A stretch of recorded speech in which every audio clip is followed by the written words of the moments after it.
안녕하세요. 토지대장입니다. 이번 시간에는 토지 투자의 특징 중에서 부증성과 다양성에 대해서 배워보도록 하겠습니다. 이 두 가지 특징으로 인해서 수요 공급 법칙으로 인한 아파트 가격 변화와 토지 가격 변화는 어떻게 다른지 살펴보도록 하고요. 그 다음 토지 투자 상품으로서의 특징과 투자 전략은 어떻게 해야 되는지 살펴보겠습니다. 우선 제가 특징과 장단점부터 살펴보는 이유는 첫 번째가 기본기부터 탄탄하게 만들어야 된다. 두 번째는 나만의 부동산 인사이트를 만들기 위해서. 세 번째는 향후 나만의 응용력을 향상시키기 위해서 기초부터 차근차근 쌓아야 된다고 말씀드렸습니다. 첫 번째 특징인 이제 부증성부터 살펴보면요. 이거로 인해서 수요와 공급, 나아가서는 가격에 어떠한 영향을 미치는지 살펴보도록 하겠습니다. 부증성이라고 하면 다른 생산물처럼 노동이나 생산비를 투입하여 토지의 순수한 그 자체의 양을 늘릴 수 없고 재생산할 수 없는 특성을 말한다. 수면 매립이나 개간으로 농지나 택지를 확대하는 것은 부증성의 예외가 아니라 국토자원의 이용 전환이라고 할 수 있다. 여기서부터 중요합니다. 부증성은 토지의 독점 소유욕을 발생시키고 토지 이용을 집약화시킨다. 세 번째, 토지 가격을 앙등시키며 지가 문제를 심각하게 한다. 네 번째, 토지 부족 문제의 근원이 되며 다섯 번째, 공간 수요의 입지 경쟁은 특정 토지의 희소성을 유발시킨다. 여섯 번째, 도시 부동산의 수요 공급 기제를 타 상품의 수요 공급 기제와 현저히 다르게 한다. 일곱 번째, 토지가 지대 혹은 지가를 발생시킨다고 합니다. 이런 이제 7가지 특징들이 있는데 이게 하나하나 중요하단 말이에요. 그래서 이제 계속 반복해서 보면 더 좋을 것 같습니다. 일단 이제 제가 하나 예시로 들어드리면 여기 진화 해수욕장이 있습니다. 요 진화 해수욕장을 이야기하고자 하는 게 아니라 요 바다가 보이는 땅을 이야기하려고 하는 거거든요. 이 바다가 보이는 데는 뭐 카페도 잘 될 것이고 요즘은 뭐 펜션도 장사가 잘 된단 말이에요.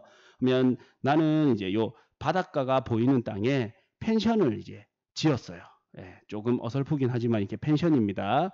그래서 펜션을 지으니까 사람들이 이제 많이 늘어나는 거예요. 펜션 이용객이. 그리고 또 너무 예쁘다고 소문이 나서 이용객이 갈수록 늘어나는 거예요. 그러면 누군가가 이게 잘 되는 걸 보고 또 누군가가 펜션을 짓겠죠. 그래서 또 사람들은 늘어나고 또 펜션을 지었어요. 네. 그러고 나면 이제 더 이상 우리가 바다 보이는 땅에 펜션을 못 짓는단 말이에요. 근데 수요가 계속 는다면 어쩔 수 없이 펜션은 뒷블럭이 이렇게 생길 수밖에 없겠죠. 갈수록 인원이 늘어난다, 수요자가 늘어난다 하더라도 펜션은 이제 바다 보이는 쪽의 펜션은 요만큼이 한정적이단 말이에요. 그러면 인원이 계속 늘어날수록 뒤로 해서 펜션은 늘어날 수가 있지만 앞쪽에 바다가 보이는 땅은 한정적이다, 증가되지 않는다, 이렇게 볼 수가 있고요. 다음 이제 이 차트를 보시면 이거는 수요와 공급을 이야기하는 차트거든요.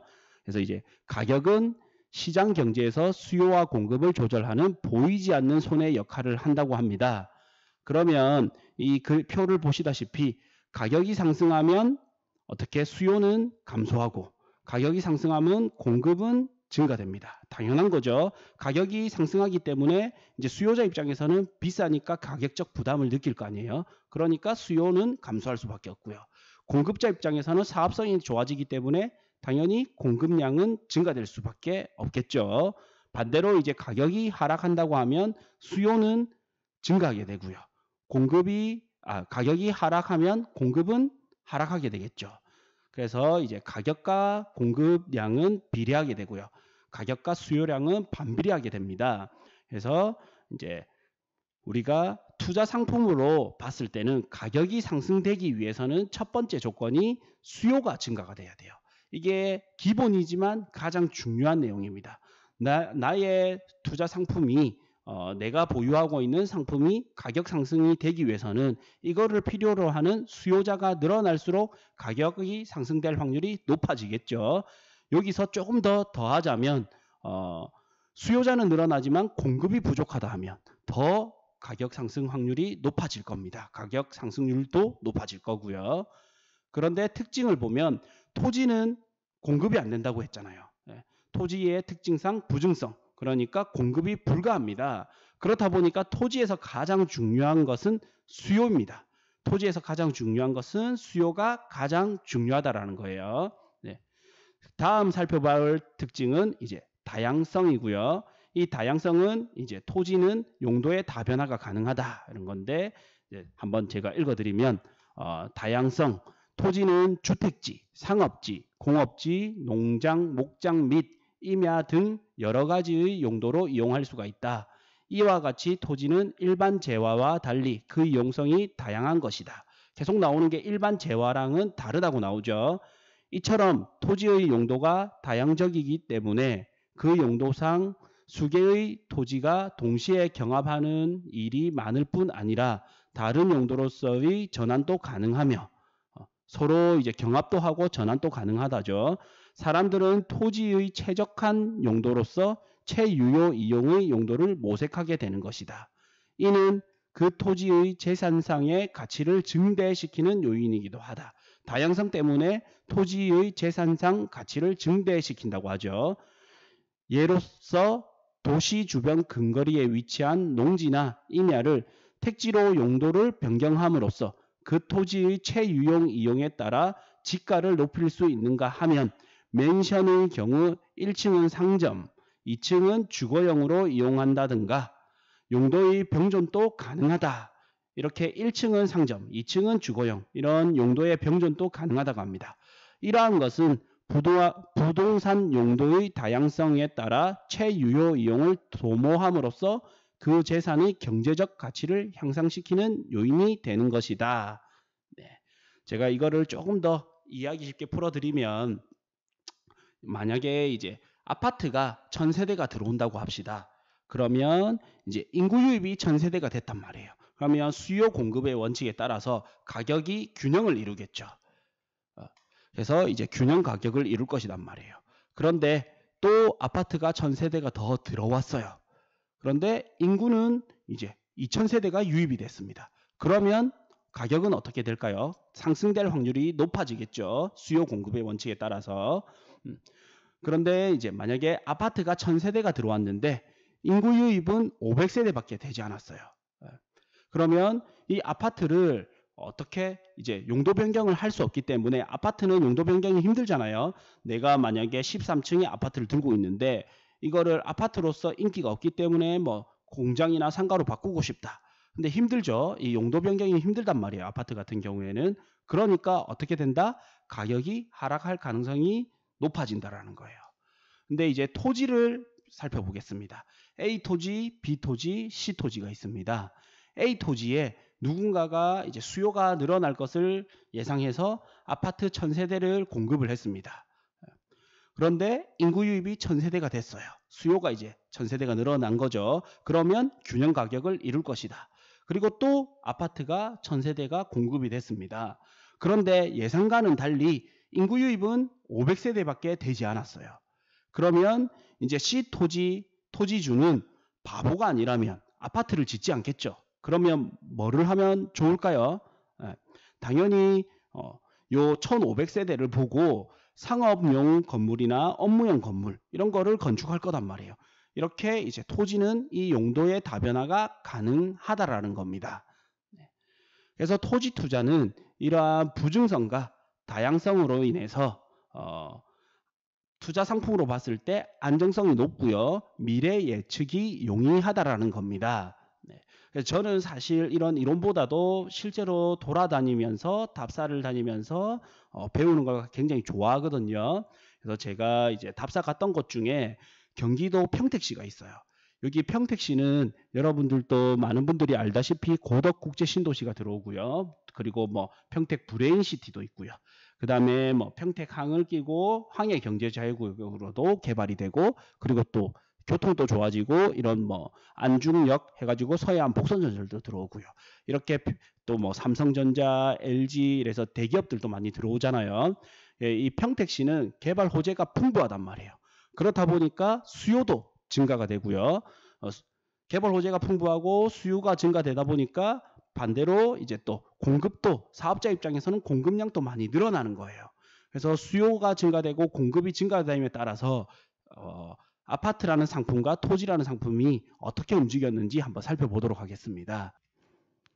우선 경기도 평택시 아파트 가격과 공급량 차트부터 살펴보도록 하겠습니다. 요 파란색 차트가요, 매매가, 아파트 매매가고요. 빨간색은 아파트 전세가예요. 그리고 요 밑에 차트 중에서 이 빨간색 선은 필요한 수요량이에요. 그리고 요거는 요 파란색 부분 있죠. 요거는 공급량이거든요. 그래서 요 빨간색보다 공급량이 많을 때는 공급이 과잉, 공급량이 작을 때는 공급 부족이단 말이에요. 그래서 2014년 경에는 공급량과 필요한 양이 수요량과 필요한 수요량과 공급량이 비슷하단 말이에요. 이럴 때는 매매 가격이 조금 올랐죠. 그러다가 2015년부터는 공급량이 조금 늘어나요. 그리고 16년에는 더 늘어나고 17년에는 더 늘어나고요. 18년에는 공급량이 엄청 더 늘어나죠. 필요한 수요량보다 공급량이 늘어나는데 이럴 때 공급량이 늘어나니까 아파트 가격이 이렇게 보합세를 이루다가 더 늘어나니 가격이 떨어진단 말이에요. 이렇게 호재가 많은데 호재가 많다 보니까 건설사의 공급이 늘어나고 공급이 늘어나다 보니까 아파트 가격은 보합 및 하락하는 특성을 보였습니다. 이 중에서 우리가 주목해야 될 게 2016년부터 18년까지를 조금 더 주목해서 보도록 하겠습니다. 16년에서 18년까지는 어떻게 돼요? 가격이 호재가 많아서 공급량이 많은데 아파트 가격은 보합, 그 뒤로 이 많은 물량을 버티지 못하고 떨어지는 현상을 보였단 말이에요. 그러면 이제 두 번째, 경기도 평택시의 토지 지가 변동 지수에 대해서 차트를 보면요. 파란색이 경기도 그래프고요. 녹색은 평택시의 지가 변동 지수 차트입니다. 경기도도 이제 지가가 꾸준히 상승했다는 것을 볼 수 있고요. 평택시도 꾸준히 상승을 했어요. 그런데 평택시가 과거에는 경기도의 지가 지수보다 더 낮게 시작을 해서요. 2018년 경우에는 더 높아졌어요. 그러니까 평균보다 높아졌다라는 거예요. 그래서 이게 이제 제가 한국감정원에서 자료를 이렇게 따왔는데 2019년 자료가 없다 보니까 현 시점에서는 2018년까지가 최근 자료단 말이에요. 그래서 2016년에서 18년까지를 특히 살펴보시면 가격이 더 많이 폭발적으로 올랐죠. 아파트 같은 경우에는 이때 공급량이 많으니까 가격이 보합 내지 하락을 했지만 토지 같은 경우에는 가격이 계속 상승을 했다는 것을 우리가 확인할 수 있습니다. 그리고 이제 두 번째 예시 지역인 경상남도 김해시에 대해서 살펴보겠습니다. 마찬가지로 경상남도 김해시도 진명신도시, 유라신도시, 그 다음에 각종 산업단지들, 그 다음에 교통호재 이렇게 해서 호재가 풍부한 지역이고요. 마찬가지로 여기도 호재가 풍부하다 보니까 수요도 많이 증가가 됐고요. 이에 따라서 건설사의 아파트 공급량도 늘어났어요. 여기도 마찬가지로 첫 번째 우선 아파트 가격과 공급량에 대한 차트 먼저 살펴보겠습니다.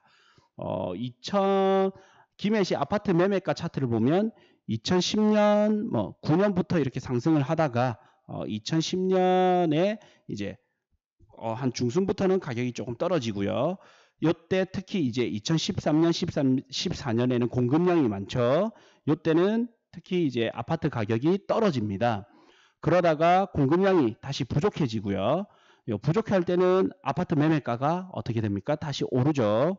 요 시기 때 김해시에 호재도 많은 지역이단 말이에요. 개발 호재가 풍부한 시절이에요. 그 개발 호재도 풍부한데 공급량이 줄어드니까 어떻게 가격이 올라가는 거예요. 그러다가 2017년, 18년에는 공급량이 다시 늘어나죠. 수요량보다 공급량이 더 늘어납니다. 18년 이후에도 여전히 수요량보다는 공급량이 늘어나게 됩니다. 그러니까 가격은 계속적으로 떨어진단 말이에요. 그래서 우리가 조금 집중해서 봐야 될 구간이 2013년에서 14년, 2017년부터 18년까지를 살펴보면요. 이제 토지 지가 변동 지수를 살펴보겠습니다. 김해시는 어떻습니까? 꾸준히 우선 가격이 오르고요. 그리고 특히 13년, 14년 여전히 가격이 오릅니다. 아파트 가격과는 다르게 움직이죠. 마찬가지로 17년에서 18년 또 아파트 가격과는 다르게 움직이는 거예요. 그리고 꾸준히 토지 가격은 계속 상승 중입니다. 네.